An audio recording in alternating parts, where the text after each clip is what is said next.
Hello. I like that. I'll wave to you and you can wave back to us. I'm John Powers, the founder of the Alliance for Sustainable Colorado.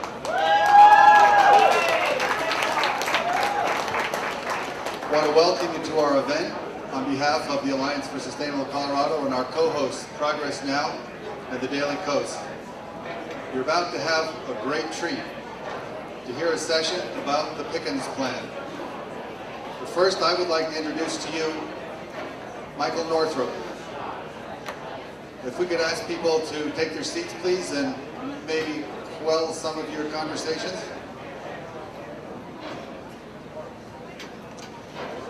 Years ago, Michael Northrup was leading the charge on global warming. He's been with the Rockefeller Brothers Fund for quite some years and is now the director of the Program for Sustainable Development. And I have a little prop here. The Titanic. Michael was sounding the alarm because if you're working on any other issue before global warming, you are, in my mind, rearranging the deck chairs on the Titanic. Michael has been dedicated to addressing global warming and getting other people to wake up and recognize just how important this issue is. Michael Northrup.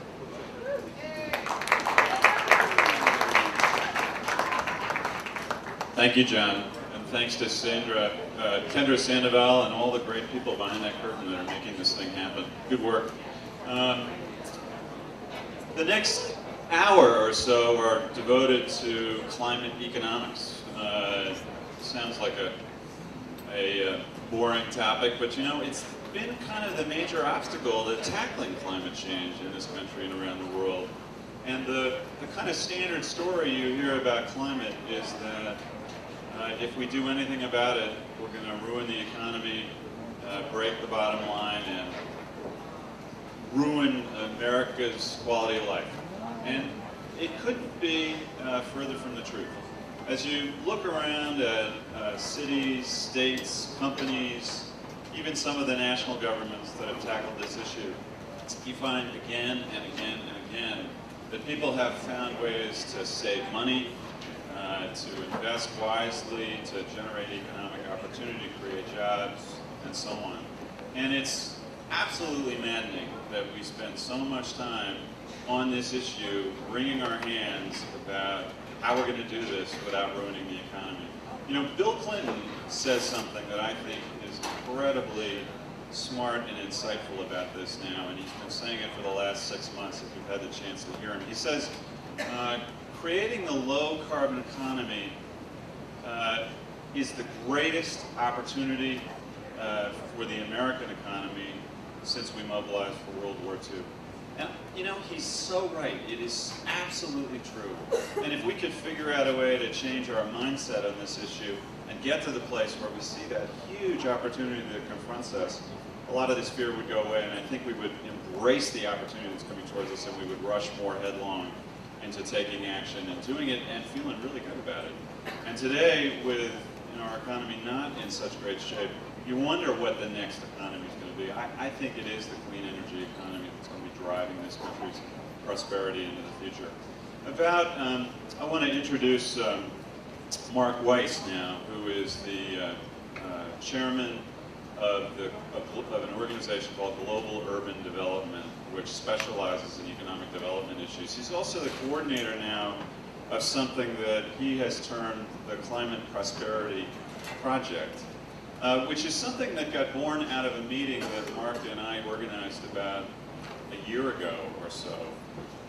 And it was interesting because we brought a group of people together who had never really thought much about climate change. It was the economic development community who came to that meeting from all over the country. And a lot of them are the advisors to mayors and to governors and to electeds and to folks running for elected office. And they're also the folks on the ground that are doing the work to actually create economic opportunity inside all of those jurisdictions around the United States. And at the end of 2 days, we had 30 of these folks, really kind of the cream of the crop all over the U.S., believing that it really was an economic opportunity.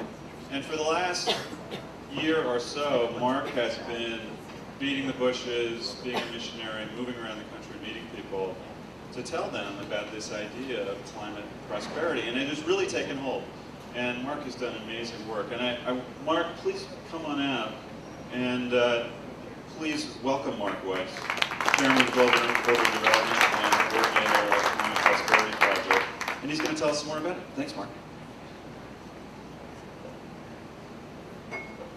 Can everybody hear? Okay, good. Oops. There goes the mic. First of all, I'm really so thrilled to be here. Thank you all. It's great to see such a large and enthusiastic crowd. So thanks to the Alliance for Sustainable Colorado and all the other people involved in organizing this. And I especially want to thank Michael Northrup, because as he mentioned, Global Urban Development is a worldwide organization, that focuses on kind of economic development and urban policy. In fact, the main work we've been doing in the last few years is on urban poverty in developing countries. So when Michael came and asked me would I help him organize this meeting, the economic benefits of climate action, and I said, well, I'm not an expert on climate change. He said, well, that's okay, because what we're looking for is someone who understands economic development and urban policy. So I really want to give him tremendous credit for having the vision to take on such an innovative approach. The next thing I want to say, really most strongly, is that climate prosperity is not a new policy initiative, for the environment and economy, or a new program. It's not yet another solution to the climate crisis. It's designed to be completely compatible with and totally supportive of all the things that everybody in this room and your colleagues around the country and the world are already working on. So, for example, it's totally supportive of the Senator Obama's plan that was talked about last night for 5 million green jobs through renewable energy, as well as the other speakers you're going to hear, Pickens Plan, and the Center for American Progress and Sierra Club, and Al Gore's plan, and everything else.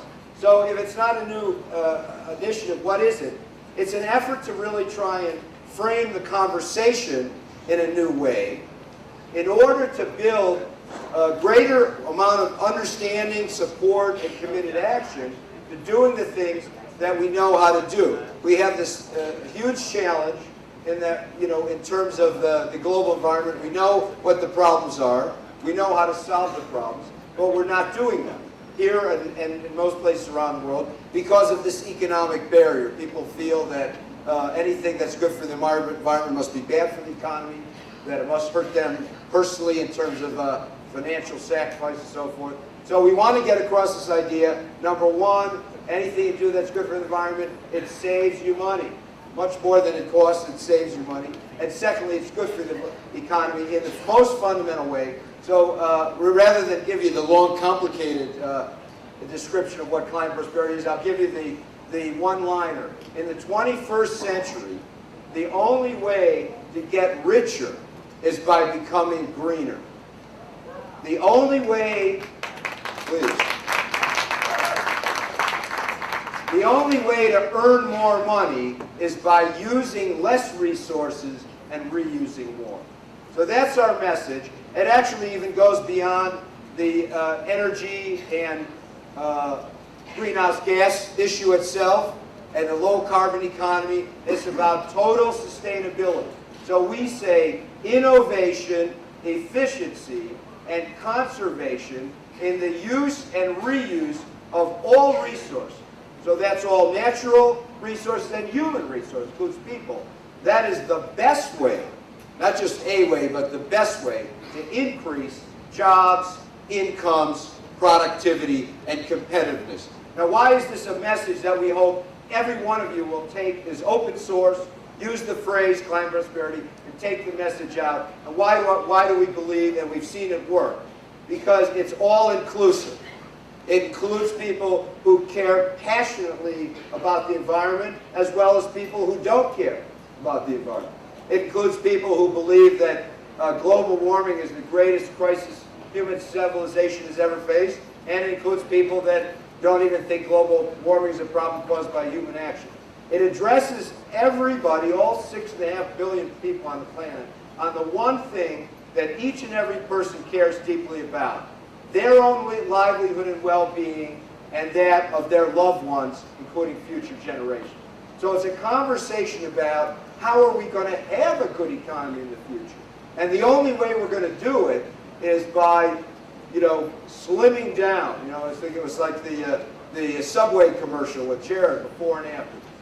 In order to be stronger and healthier as an economy and a society, we need to shift from resource-wasting capitalism, where we overuse and waste everything, to resource-saving capitalism, where we conserve and reuse everything, as people have been doing for thousands of years. And we can do this in a modern, advanced technological setting.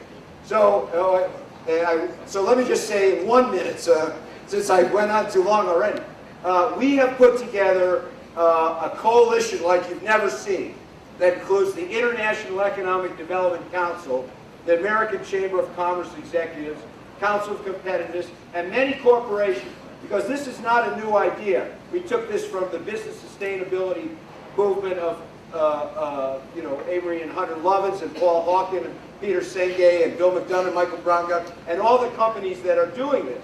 Like DuPont, that's in my home state of Delaware, saved $3 billion, shifted from petrochemicals to life sciences and expanded markets. So there's a framework with 3 elements. Green savings, everything you do to improve the environment saves you money. Green opportunities, everything you do to improve the environment creates new businesses and jobs, as well as expanding the greening of all business jobs. And green talent, investing in people and attracting and retaining a high-quality workforce. So right now around the country, there are many places that are doing climate prosperity strategies, which are economic development strategies in which sustainability is the centerpiece. In Silicon Valley, in Seattle, in Denver, right here in this city, and many other places. So what I invite you to all do, since I got to wrap up here, is get involved, as because this will only work if people as citizens participate at the state and local level in these climate prosperity strategies to improve the economy by improving the environment. So thank you very much.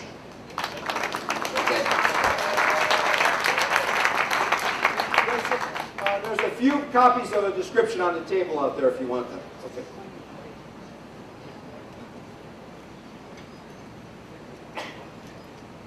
Thanks. Having mic problems here. We're going to transition now to the next panel to hear about the Pickens Plan. If you haven't had a chance, you can go on the internet. There's a very short and sweet, under 5-minute slide presentation with T. Boone Pickens narrating it that is really worth taking a look at. And I think we're going to hear about it now. There are 3 folks who are coming up. You probably know them all. John Podesta is the president and CEO of the Center for American Progress in Washington, D.C. You may remember that he was chief of staff to President Clinton between 1998 and 2001. He's been in public service his entire career. An amazing guy. He's going to really moderate this thing. So, John, I'm going to hand this mic over to you in 1 second. Carl Pope, who is the executive director of the Sierra Club, where he's been since 1992, the organization formed by John Muir in 1892. And Carl is an unabashed supporter of T. Boone Pickens Plan, and has spent quite a bit of time talking to T. Boone about this over the last many months. And finally, T. Boone Pickens, who was one of America's greatest and best-known energy entrepreneurs. He runs BP Capital Management. He's going to tell you about this incredible plan to invest $12 billion in a 4,000 megawatt wind farm in Pampa, Texas. And it will be the biggest wind farm in the world, from what I understand. And along the way, he hopes to save America $300 million by helping to start a wave that will generate almost a quarter of America's energy from wind. So, T. Boone Pickens.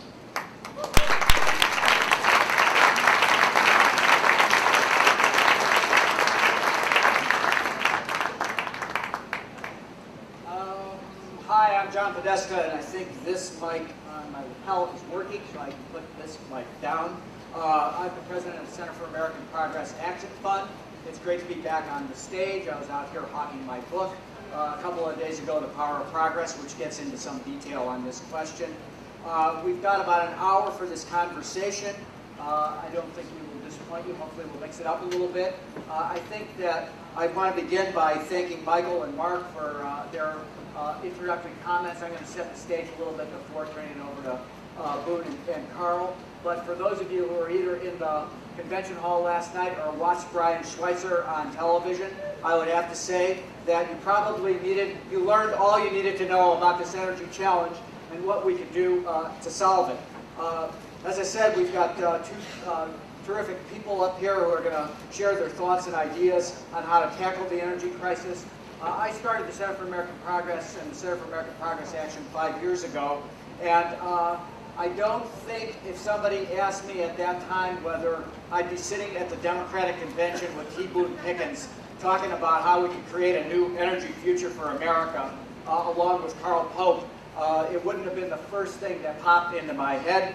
But you know, we agree about some things, and maybe we'll disagree about some things. But I'm going to give them a fuller introduction in a second. So, but I do want to talk a little bit about where we stand today and how grave and urgent the energy challenge is.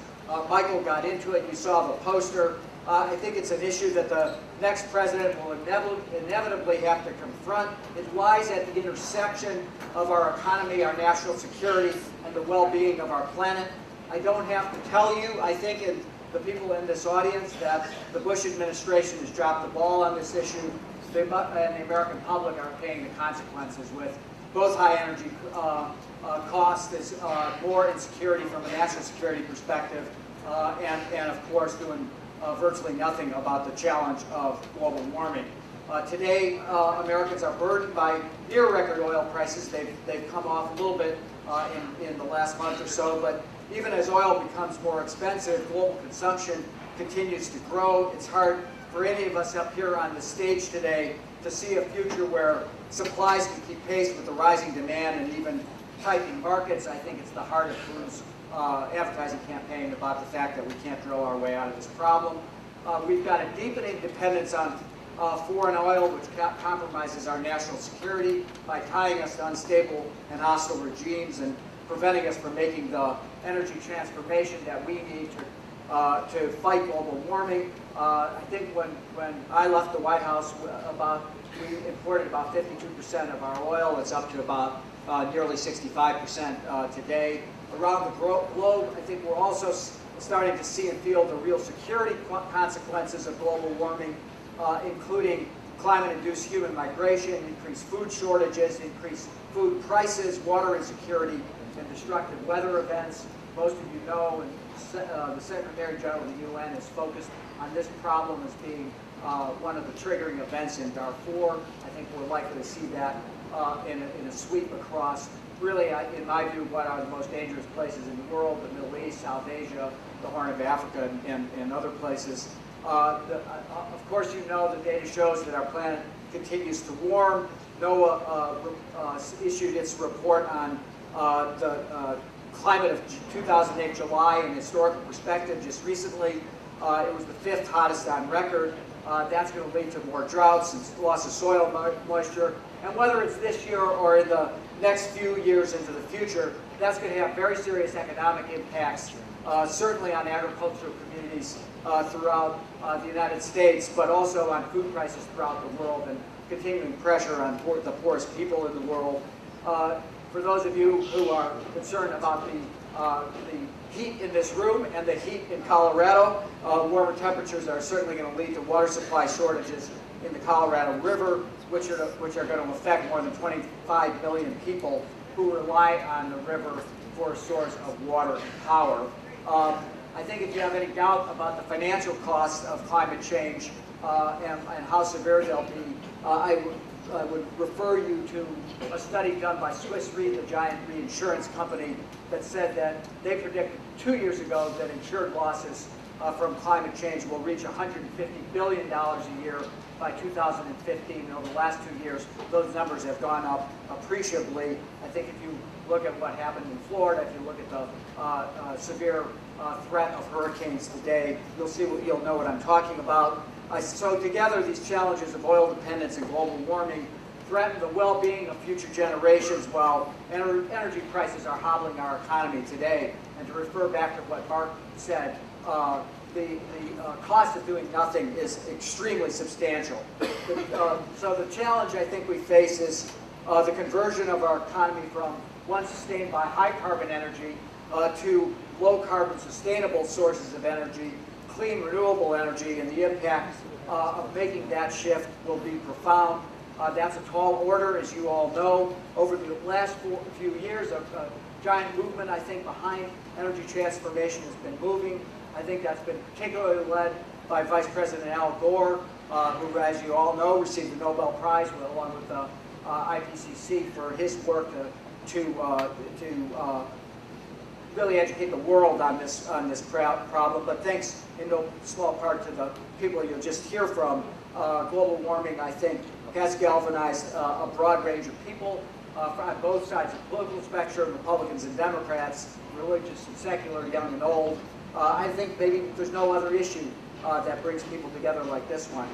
We were all in Las Vegas last week for an energy summit that was organized by Senator Reid. And again, I think that the breadth of people who are involved with this is amazing. So developing and deploying these new energy technologies and infrastructure will not only result in a cleaner economy and free us from oil dependence, it will also spur tremendous job growth in this country, in my view. I think there's nobody better than the people who are sitting here to talk about this than T. Boone Pickens and Carl Pope. Boone Pickens is the founder and chairman of BP Capital Management, the founder of Motion Petroleum in 1956. Under his leadership, Mesa grew to become one of the largest and most well-known independent exploration production companies in the United States. He's often used his wealth of experience in the oil and gas industries to make uncannily accurate predictions about the future of U.S. energy markets. He's now using some of his wealth to educate the American public about that.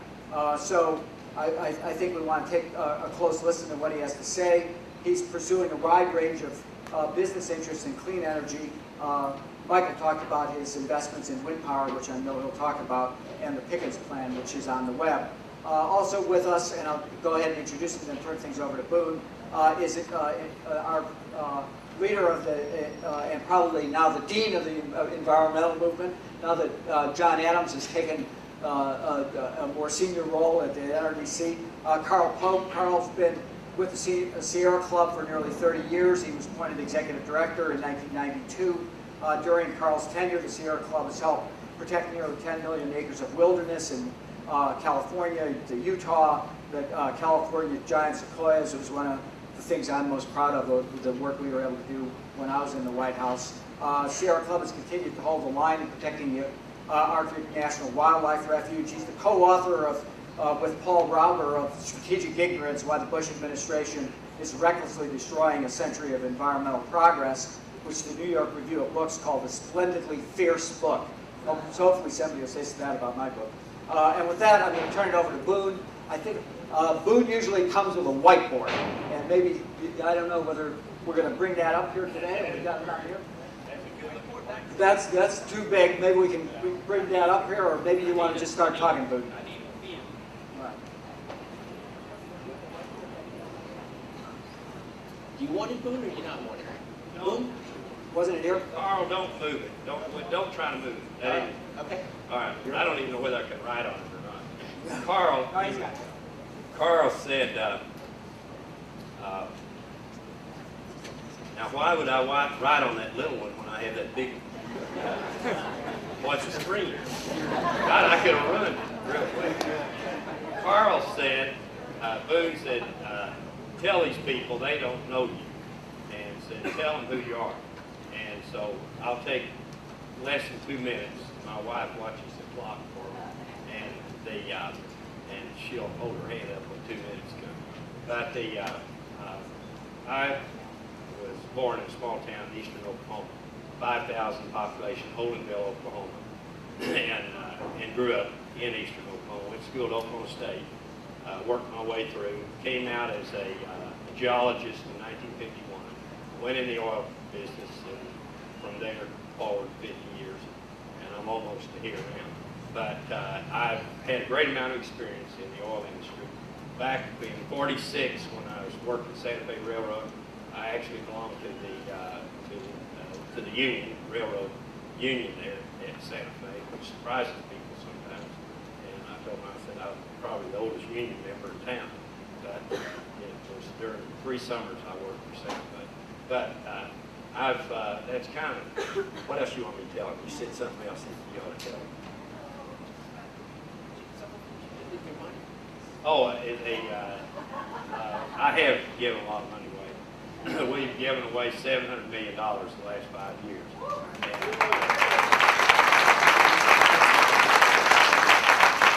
I'm now going to take away the question that you're doing all this to make more money. Okay, I'm taking that question away now. Don't ask that question. I'm not doing this to make money for myself. But my entire state will be given to charity when I go. So it's whatever I make off of it, whatever I'm doing will be in that state, and so it'll go somewhere to do some good. But let me tell you what my great concern is, and this is after over 50 years in the business, that we are now importing almost 70% of our oil. John said 65, and that's closer to between 65 and 70. You can put some products in there, and I can get it up a little higher. But it's too much. We cannot afford that, and it's costing us $700 billion a year. Somebody said, no, it's not, but it's 640. That's right, if you lower it down to $125 a barrel. When it's $150 a barrel, it's $700 billion, which is 4.5 times the cost of the Iraqi war every year. Now, if you extend that out 10 years, you know, you can multiply 10 times 700, and you come up with $7 trillion.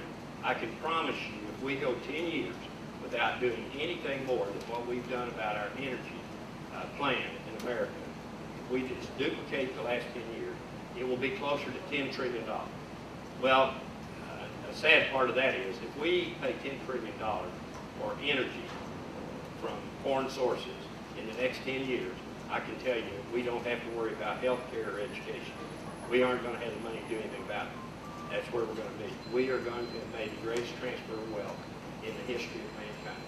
If you take the OPEC nations, 5 years ago, their revenues were $250 billion. The revenues this year will be $1,250 billion. So this is, you've got to focus on the magnitude of the problem. Now, I've had a meeting with Senator McCain, and I've had a meeting with Senator Obama on the subject. I'm totally nonpartisan. It has nothing to do with politics. And it's all about America, is what we're talking about. And we're not talking about me. Thank you. We're not talking about me and my generation. I can make it to the finish line. And some of you out there, I see, could too. But there's a lot of you can't, but our kids and grandkids can. And that's what it's about. We have got to change what we're doing on the energy. We've gone 40 years with no plan. My dad said, a fool with a plan, son, will beat a genius with no plan. We are like a fool with no plan. I mean, we have done nothing. But in defense of those that could have done something, is that we had cheap oil. We had cheap oil. Every time an alternative came up, it wouldn't work because it cost more than cheap oil. But now, when it went vertical at $4 a gallon for us, now 2 months ago, now it's dropped off a little bit. Don't buy that because it'll be back up again. You can already see the way this thing works. You'll have a pullback, but it'll go back to where it was. We're going to be, in 2 or 3 years, we're going to be at $200 a barrel. Could be $300 a barrel of oil. And consequently, our economy is going to struggle, and our security is just, it's a disaster. It's where we are on security because of the oil dependency. Okay, how do we solve that? You got to go to the renewables. We have 2 beautiful corridors in America. One, the wind corridor from Texas to Canada, and the solar corridor from Texas. Looks like Texas is on everything, doesn't it? I'm from Texas, so anyway, from Texas to California, you got the solar corridor. There are hundreds of thousands of jobs in these 2 corridors. and we can develop it. There's no question we can develop it. Now, this is the way I see that it unfolds. I just came out of a meeting with some very smart guys, and one of them said, "You make your plan so simple." He said, "I can't believe it can be this simple." It can. I can promise you it can, because we're going to have to deal with Washington. And nothing is simple when you get to Washington. I was in Fargo, North Dakota last week, and somebody said, "You're rich, you have access in Washington, you can get things done. Go up there and get some change and do this, that." I said, "Okay, respond to that remark." And I said, 30 years ago, I wasn't as rich as I am now. I'd have to wait an hour and a half to get to see a congressman. They were polite, nice, and they heard my story. I said, "As you go forward now," I said, "I'm richer, I get in quicker. I don't sit and wait an hour, I wait 5 minutes. I get in, same conversation. They listen, they're polite, and all the way across 30 years, nothing happened. I never caused one thing to happen. All they did was listen to me for a few minutes. I left, felt pretty good, found out what he was going back up there. I wouldn't change anything. But let me tell you, I'm going to change it now. With a Pickens Plan, Pickens Plan.mp4, that we have had 5 million visitors to that website. And we have signed up almost 300,000 people. We'll have 1 million people by the time we get the election back. The 1 million people that I'm going to have, that's going to give me a fact I've never had before. I don't care how rich I was, 1 million people can beat the hell out of that, I promise you.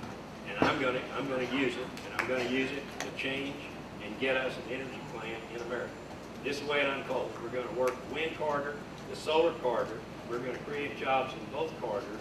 We're going to get Congress to give us access out of there with the power east-west and out of the solar corridor north, probably north-west is where you go. But this is all going to happen if we the people, can get it done. And that's what it's going to take. All right, second, we have to go to the only fuel that we have. The only fuel we have that can replace foreign oil. Only resource. Now you say, well, you got oil. We do. You're exactly right.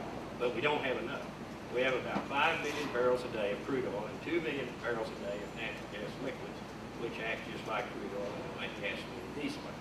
Okay, that we're using now, out of 85 million barrels in the world today, we're using 21 million barrels of it. 25%.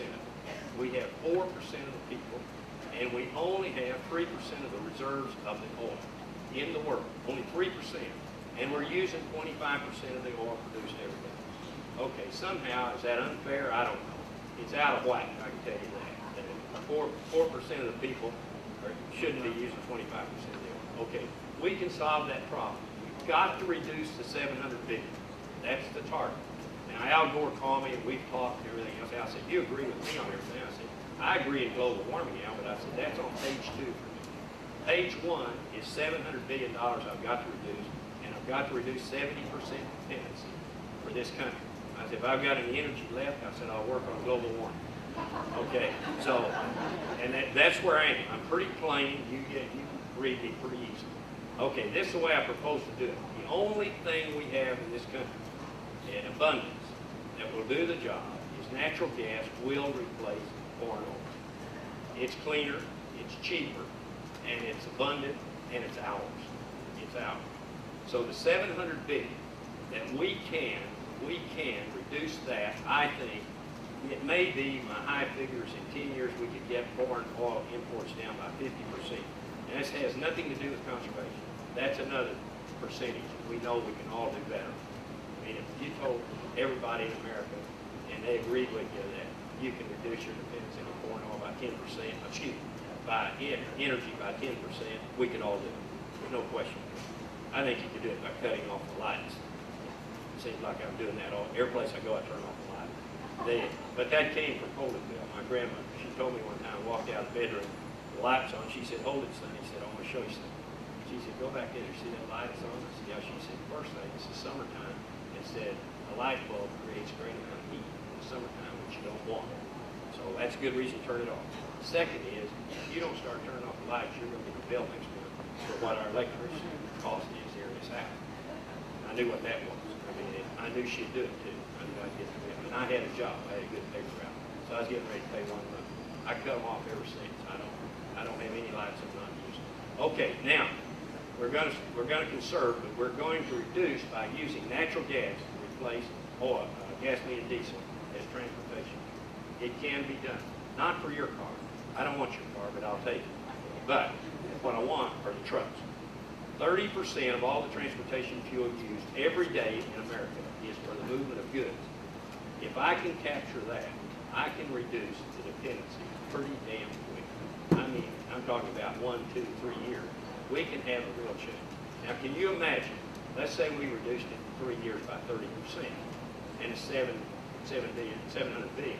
We got $200 billion back in here. Imagine how many jobs that would create. Profits made, taxes paid, and the economy moves forward. And it really, truly is that simple. It's not that complicated. I mean, you can question me on it, and I promise you I can answer every question for you, and I can assure you that it is a simple procedure that can be accomplished. You give me 10 years, and I'll get it down 50%. Now, I went in and showed this plan to President Bush 3 months ago, 4 months ago, and he listened, and Bolden, the Energy Secretary, he had 4 people from DOE were there and all. And he said, who do you think could do a job like this for America? And I said, try George Patton. You all don't know who that was. That was a general in World War II. He's dead. But you need a personality. You got to give them the tools, tell them to do the job, and then let them do the job. Tell them there's a hill, take the hill. And that's the way this thing should unfold, and it should be very fast because the clock is ticking on the 700 billion. I think have I covered it? Yeah, you got it. Yeah. Thank you.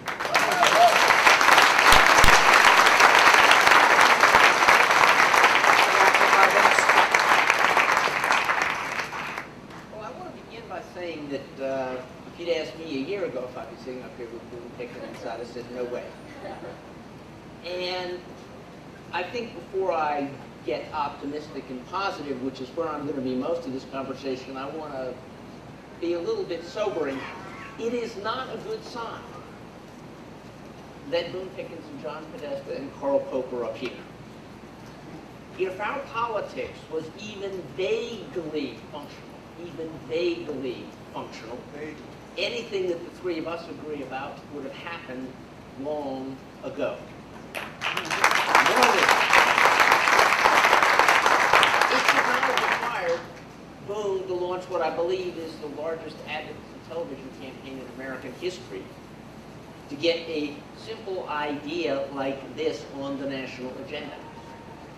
As Boone says, this is not rocket science, it is pretty simple auto mechanics. America is full of people who went to auto mechanics school, and even I, who didn't, can follow this.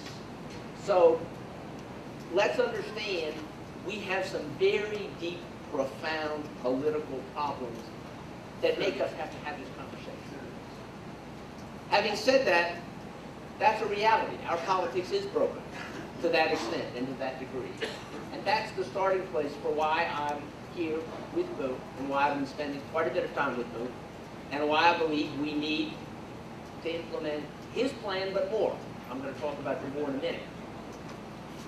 But I also want to take a little test of this audience. I want people to raise their hands if they've been to the places I'm going to mention. None of them are conventional tourist destinations. But this is a very unusual group of people, so I bet I'm going to be surprised by how many hands I get. How many people here have actually seen a mountaintop mining site in Appalachia? How many people here have been to Cancer Alley in Louisiana? How many people here have been to the Niger Delta in Nigeria? I haven't. Okay, nobody's seen that. How many people here have ever been to a cancer ward in the uranium belt in New Mexico? How many people have been to Darfur? Coastal Bangladesh? How many people here have been to Sweetwater, Texas? Whoa, whoa, okay. You must have friends in this audience. All right, what those places have in common, except for Sweetwater, is that the first is the list of places where people pay our energy bills. We have an energy economy in this country in which we do not pay the bills. Yeah, we pay the utility bill. Yeah, we pay the guy at the gas station, but that's not the full bill for the energy we consume. The economy we have built is based on the notion that there are people someplace else who are going to suffer the consequences of the way we live. I got really excited about Boone's plan when I went to Sweetwater, Texas, because Sweetwater, Texas is a place that's based on a different principle. It's based on a Dutch treaty, energy economy. It's based on the notion that America is going to pay its own way, and that the people who produce energy are actually going to be happy to do so, and they're going to live in communities which benefit from doing so. Now, I'm not an expert in Sweetwater, but I suspect the mayor is, so I'm going to tell the Sweetwater story the way he told it to me. He said Sweetwater, Texas is in, which county is it in? Nolan County. Nolan County's population peaked in 1930. Since 1930, Nolan County's been losing people. At some point, maybe a decade ago, the Dairy Queen in Nolan County, Texas shut down. Any of you who spent any time in rural America know that when a county loses its Dairy Queen, it's almost all over. Nolan County now has 2 Starbucks. Population's growing again. But what really blew me away was when I went to Sweetwater with Boone, and we went to look at the wind turbines, we were met by about 40 young students, all of them wearing green shirts for a reason I didn't fully understand. And it turned out these were all students at the local technical high school. They were students at the branch of Texas Tech in that area. These were all young people learning to be engineers and maintenance people and electricians to service the wind turbines. This was a part of America that we had forgotten about and thrown away. And it is coming back.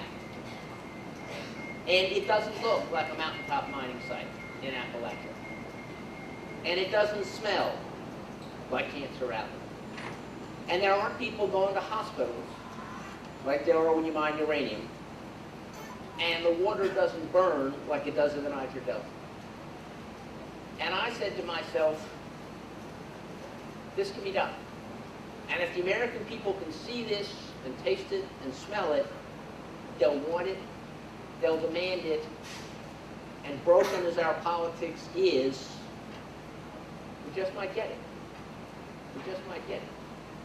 But while I support what you're doing, Boone, I don't think it's enough, and I want to lay out the rest of the agenda. I think we've got to do 3 things if we want to have a Dutch Street energy economy, and by the way, one that doesn't fry the planet, doesn't bankrupt our kids, and doesn't require us to have the kind of draft we have and the kind of war we have. First, we need to repower America. That's the first half of Boone's plan. It's what Al Gore's talking about with his 110. We need to move from electricity produced by fossil fuels to electricity produced by renewables. We need to move fast, we need to move aggressively, and we need to do the whole job. And we can do it by 2030. Al says we can do it faster. We've got to build a lot of capacity. We've let the manufacturing base of this country atrophy. Boone's a big believer in George Patton, but George Patton is dead, so maybe it'll take us till 2030 to get all the way there. That's still going to make a huge difference. Second, we need to refuel America.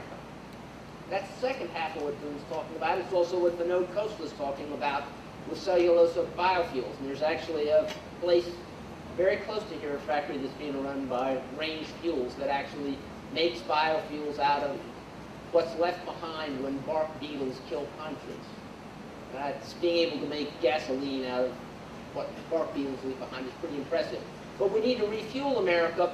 We need to get off the situation in which we've given the oil industry a monopoly at the pump, and in which you can drive to a gas station and you can get a variety of fuels. If you've got a plug-in hybrid, you can get electricity. If you've got a car that burns E85 ethanol, you can get E85 ethanol. If you've got a natural gas-powered vehicle, you can get that. The oil industry ought to have to give up their monopoly at the pump, and that should be something the next president should do in the first 100 days. So that's part 2. We've got to refuel America. And part 3, we got to rebuild America. The fact is, 42% of the carbon dioxide that we emit in this country comes out of buildings, and half of the carbon dioxide we use to heat and cool and light and power buildings is wasted as waste heat to the sky before it ever does a single useful thing for a single human being. Half of that 42% isn't doing useful work. It's just heating the big sky. And the solution to that is quite simple. Toronto, Canada has shown it how to do it. Toronto is going through a program where over the course of 10 years, they will retrofit every building in Toronto to be energy optimized. They will cut their consumption of fossil fuel by more than half because it's very cold in Toronto. You probably wouldn't get that result here. And the city of Toronto, on its investment, is making 20% returns. And this is a zero-risk investment, because once you insulate a house, the insulation does not go away. Once you put good windows in a house, they don't start leaking. Once I get an efficient refrigerator, my bill doesn't go back up. So this is, in effect, a zero-risk, 20% return that simply requires governmental action, not to finance it. The banks are more than happy to put up the money. The banks will pay for this, but the banks can't organize it. And the average homeowner can't find a bank, find a contractor, find a carpenter, find a glazier. Government needs to organize this process. And if we did this, right now we retrofit about 3% of our buildings a year. They're doing it at 7% a year in Toronto. So that means if we adopted the Toronto plan and we rebuilt America, we could finish rebuilding America before the next 2 terms are over, before Barack Obama leaves the White House. Every building in America could be retrofitted. We could reduce our consumption of fuel in the building sector by 50%. And by the way, we would have doubled employment in the building sector.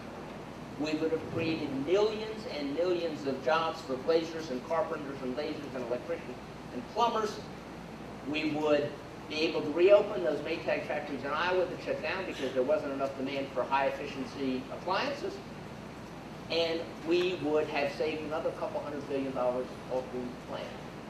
And I want to close with one final comment. The next president is going to have, and I certainly hope it's going to be Barack Obama. I'm not neutral, so he is, but I do have to go over this fight. The next president's going to be faced with a mandate to jumpstart the economy. And he's going to have 2 liabilities that Franklin Roosevelt didn't have. One, Franklin Roosevelt didn't have a bankrupt federal government. He could borrow money. The next president's going to have a bankrupt federal government. 2, Franklin Roosevelt didn't have a country, most of which was owned by somebody overseas. The next president is going to have a country, a very large part of which is owned by somebody overseas. So the question is, where's the money going to come from to jumpstart the economy? Well, yeah, we could save maybe $100 billion off our health care bills, but it's going to take years to squeeze it out, and the politics is awesomely difficult. Yes, once we clean up the mess in Iraq and Afghanistan, we'll be saving $150 billion a year, but that's not going to happen in year 1. The only pot of money I'm going to submit that's big enough and fast enough and easy enough to lay our hands on that the next president can do his job is through Pickens $700 billion. So that's why I support the Pickens Plan.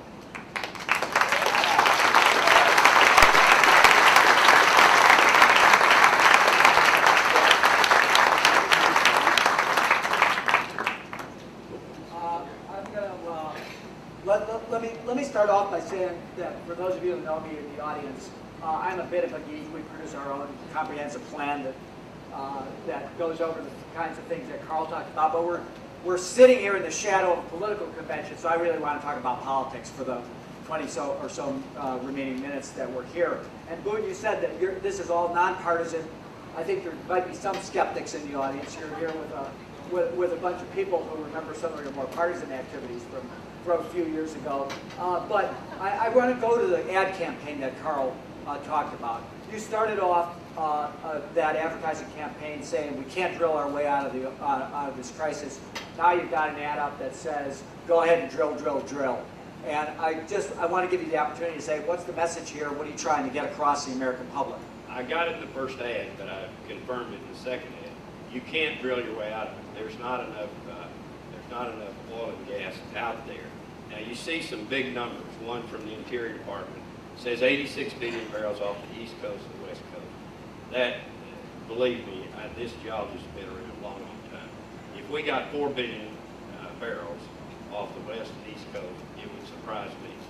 So I'm telling you, it's not even 10%, it's 5% of what they say is there. Okay, same way with Anwar. They talk about 16 to 20 billion barrels. I think you'd be lucky if you got 4 there. But Carl, on the ads, I do want to mention that, how many have seen the ads? More than have gone to Nigeria. The ads, we're coming out with a new wave of ads, but this is one that was rejected by NBC. It's a 15-second ad, and it starts off with me saying, now get this, the Iranians are switching their transportation fleet, cars, over to natural gas and selling the oil to us. And I said, and we're doing nothing about it. They rejected that ad. NBC rejected the ad. We said, what is the reason? They said, can you prove we're doing nothing about it? Well, so much for free speech. I didn't move my chair away so that I could be further away from Boone, but I think we might actually have the ad if we could cue it up. And then if it starts, I'll stop. But in the meantime, I want to ask Carl, you know, this whole summer we've gotten stuck not in a debate about the energy future that could be built around clean, renewable energy, but this question of drilling, particularly drilling in the Outer Continental Shelf. So I want to ask you, Carl, the political question of where are we, what's going to happen, what advice are you getting? Can we hit the, yeah, hit the, Sell it for $120 a barrel. Yep. We can switch our cars to natural gas and stop sending our dollars to foreign countries.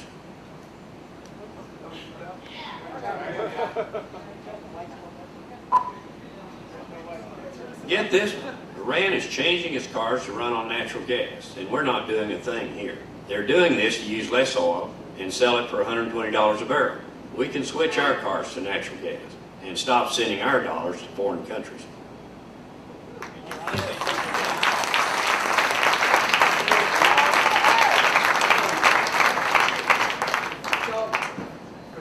If any of you are bopping around town or want to stop into Sam's Diner, ask our friends from NBC why they rejected this ad.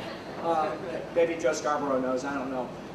Carl, take up the drilling question. Where are we today? What does it look like? What's going to happen in the fall? Are we going to be able to marry whatever comes out of drilling to some better policy? A couple of things. One is one factual thing that a lot of people don't understand. The moratorium, which protects the coast from leasing, expires. So unless there is congressional action and a signature by the president, the moratorium goes away. That's just a political fact. People don't understand. The moratorium, absent congressional action, goes away. Once George Bush decided he wanted to get rid of the executive order, which backstopped it. The second thing that's very important for people to understand is this is not because the oil industry is eager to get their hands on the coasts. This is not about the oil industry wanting to produce more oil and gas off America's coastlines, because as Boone points out, they know there's nothing there. In fact, Boone told me, you're a very good predictor, Boone. Boone told me at the beginning of last week that whenever we offered leases, nobody would bid.